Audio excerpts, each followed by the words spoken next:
Chapter 6. The Glass Pyramid. Sophia stirs in her seat. When her hazy mind remembers where she is and what she's doing, her eyes pop open. Daylight is filling the motorhome's cab. With a sinking feeling in her chest, she clambers out of her chair and leans over Gabriel to look out his window. The train is gone. No, no, no, no, no! She hisses through gritted teeth. Gabriel's fluttering eyelids resist waking, but he comes fully to his senses when Sophia fires up the engine. "What's going on?" he asks with a yawn. "The train already left," Sophia growls. She is frustrated with herself for falling asleep and letting their quarry escape. "You keep a lookout for it. I'll keep my eyes on the road." Bixby has been sleeping on the bed and back. Now he plants himself between the two humans. Gabriel satisfies the dog's need for attention by absent-mindedly scratching him between the ears. Sophia feels sick. They both had a chance to find more people, to be part of a community again. If they lose that opportunity because of her, if Gabriel loses that opportunity because of her, she will never forgive herself. She doesn't realize how fast she's driving until Gabriel cries out with a touch of terror, "Slow down!" Sophia reluctantly taps the brakes. Still, she speeds along much faster than she normally would. They have a train to catch. She glances down at the gas gauge. The motorhome only has a quarter tank left. They will have no choice but to stop within the next hour. Silently, Sophia curses herself for not taking 5 minutes to fill the tank when they stopped last night. She prays that those on the train aren't planning to travel much farther. 15 minutes later, Gabriel raises a long-nailed finger. Pointing ahead, he shouts, "There! I think I see it!" Sure enough, thin wisps of smoke rise on the horizon. Before long, the train's rear is in sight. Sophia slows down. She doesn't want to come too close. They'll make their presence known to those on board after they have investigated and are sure such people are safe. For the moment, she prefers to remain out of sight. They drive on. Not far down the road, there comes into view the dead and dried husk of a metropolis that was once bursting with life. The brilliant desert sun glints off the glass of abandoned casinos and high-rise office buildings, causing the city to sparkle as if Tinkerbell herself sprinkled fairy dust over it. "What is that?" Gabriel asks, mystified. "That," answers Sophia, "is Las Vegas." Las Vegas, Nevada was once known as a city where people could go wild with gambling and partying. Now it looks like a haunt for wild desert animals, reclaiming what they lost to humans 100 years earlier.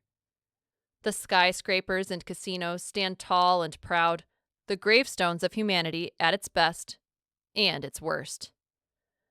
Sophia wonders why the people on the train would want to come here.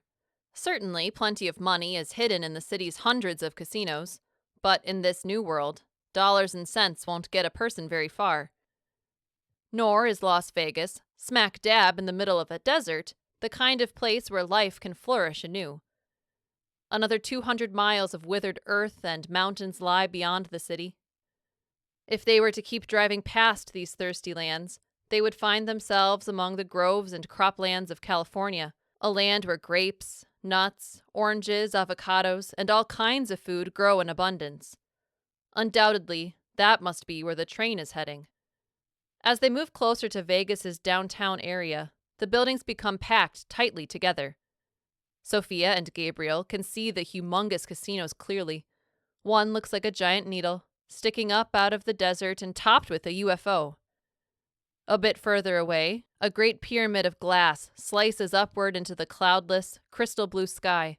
1,000 points of reflected sunlight give it the appearance of a gemstone cut for a giant. The deeper they drive into the city, the more Sophia must slow the motorhome. Vacant vehicles are strewn carelessly about the road, and Sophia weaves around them cautiously. She is so focused on the road, she fails to notice what Gabriel sees. "I think the train is slowing down," he informs her. A minute later, he says, "Yep, it's definitely slowing down."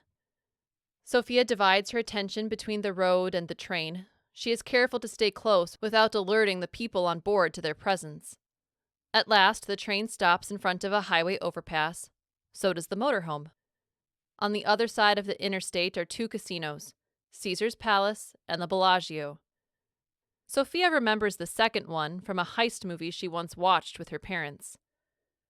Peeking over the dashboard, the two children wait for something to happen. 5 minutes pass, but nothing does. Was it somehow a rogue train?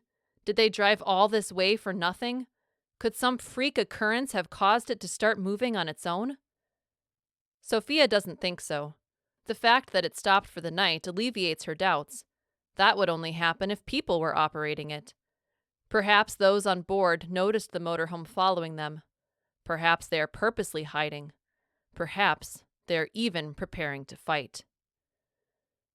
The girl closes her eyes, takes a deep breath, and forces herself to control her imagination. Inventing wild scenarios won't help her focus. It will only make her jumpy and cause her to make dumb, impulsive decisions. She must be a chess master, a professional athlete, a martial arts expert.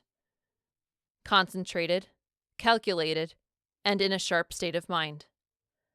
After another minute, Sophia decides she can't wait anymore. "Stay here with Bixby," she orders Gabriel. "I'll check it out." Gabriel looks like she just told him to pick up a rattlesnake. "Don't leave me here," he cries out sharply.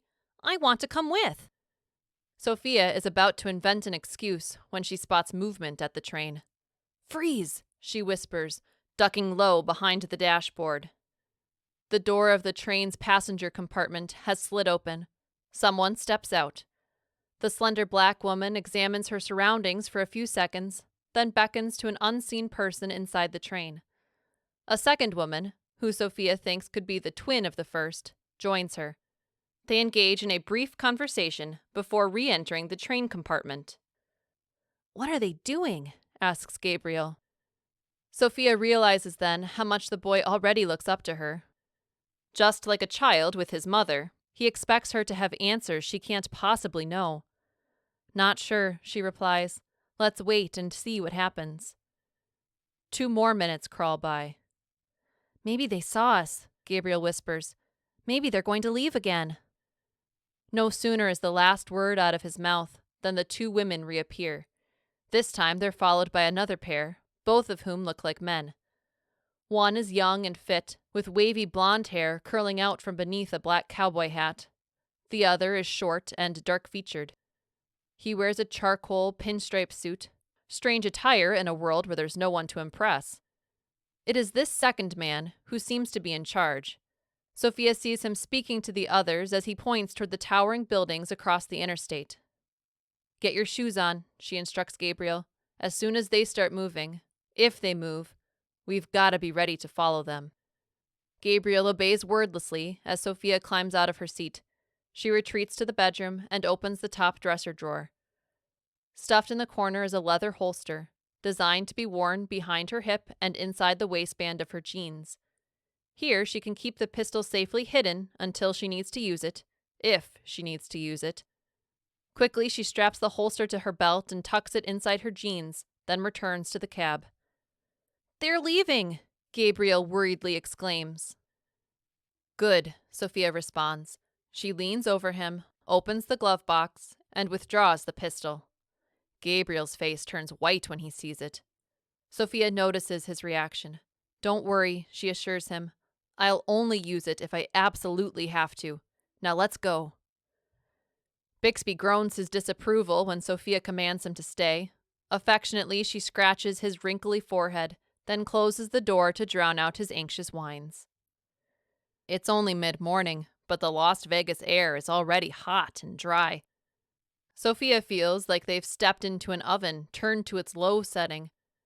She wishes she would have thought to fill a few water bottles, but if she does so now, they might lose sight of the train people. They keep their distance as they follow. Sophia is careful to keep them hidden, edging along walls, sprinting between cars, and moving within shadows whenever possible. Gabriel mimics her movements, mirroring the older girl exactly. The 2 children tail the 4 strangers for what seems like forever in the desert heat.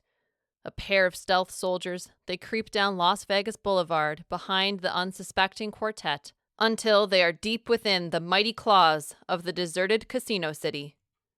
They pass the dried-up pool in front of the Bellagio and the half-sized Eiffel Tower in front of Paris, Las Vegas. A sideways glimpse at Gabriel convinces Sophia they cannot continue much longer. His endurance is melting beneath the rising temperatures, and the desert furnace will only grow hotter as the day grows older. She scolds herself for leaving without water. Ahead of them stands the black, glass-wrapped pyramid they saw from the highway. With its human head and outstretched lion's paws, a full-size replica of the ancient Egyptian Sphinx guards the entrance. In front of the stone beast is a tall, thin, pointed obelisk. Large vertical letters spell out the word Luxor. This is where the group led by the man in the suit finally veers away from the boulevard. They make for the space between the Sphinx's elephant-sized paws. Sophia and Gabriel remain crouched behind an overturned sedan. They watch until the four are out of sight, then sprint toward the closest Sphinx paw. Sophia peeks around the corner toward the entrance doors. The strangers, whoever they are, have gone inside. "The coast is clear," she whispers, "but I can't see past the doors. I'll go first and check it out. Wait here until I tell you to follow." Gabriel yanks on her sleeve. The beginnings of tears are forming in his blue eyes. "What if you don't come back?" he says. "What if they catch you?" "They won't," says Sophia, patting the pistol hidden under her shirt and jeans. "But if they do, you run back to the motorhome and hide there. Bixby will keep you safe." The boy is uncomforted by her words, but he lets her go anyway. Sophia sticks close to the wall as she dashes to the front doors. Then she takes a deep breath, yanks one open, and slips inside the glass pyramid.